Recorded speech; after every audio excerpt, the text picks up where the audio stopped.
Cockroach जनता party के संयोजक अभिजीत दिपके ने महाराष्ट्र के हिंगोली में अपने गांव से स्कूल ठीक करो अभियान की शुरुआत करने की तैयारी कर ली है। इसके साथ ही आज यानी कि 15 अगस्त को दिपके ने सरकार पर जमकर हमला बोला और तिरंगा रैली पर भी सवाल उठाए। उन्होंने आरोप लगाया कि सत्ता में कोई भी पार्टी रही हो, सरकारी स्कूलों की अनदेखी होती रही है। दिपके ने कहा कि बच्चों को समान अवसर नहीं मिल रहा है और गांवों के स्कूलों की हालत सुधारने के लिए अब सवाल पूछने होंगे। दिपके ने शनिवार को स्वतंत्रता दिवस के अवसर पर महाराष्ट्र के हिंगोली जिले के संतुक पिनपिरी में अपने पैतृक गांव जाने से पहले सरकारी स्कूलों की हालत को लेकर राजनीतिक दलों पर निशाना साधा। उन्होंने कहा कि सरकारी स्कूलों के ढांचे और शिक्षा के स्तर को सुधारने के लिए राजनीतिक दलों ने पर्याप्त काम नहीं किया है। उन्होंने कहा कि लोगों को अब समझ में आ गया है कि उन्हें शिक्षा की बात करनी चाहिए। ये समय की सबसे बड़ी जरूरत है। चाहे किसी भी राजनीतिक पार्टी की सरकार रही हो, राज्यों में सरकारी स्कूलों के लिए किसी ने काम नहीं किया। अब इसकी जरूरत है, सवाल पूछकर हम इन्हें ठीक करा सकते हैं।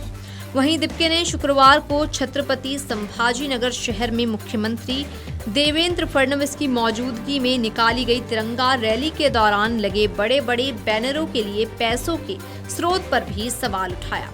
उन्होंने कहा, तिरंगा रैली आयोजित करना अच्छी बात है, लेकिन रैली के बड़े बड़े बैनर हर 40-50 फीट की दूरी पर लगाए गए थे। ये पैसा कहां से आया?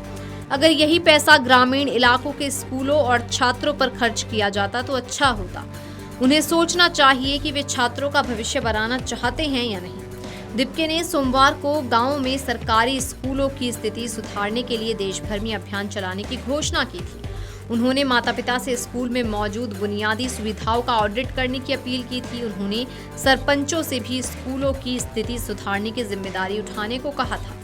उन्होंने कहा था, हमने नई संसद बनाई है, नया प्रधानमंत्री आवास बनाया है, लेकिन हम अपने गांवों में नए स्कूल क्यों नहीं बना पाए? क्या हम किसानों और मजदूरों के बच्चों को अपने देश का भविष्य नहीं मानते?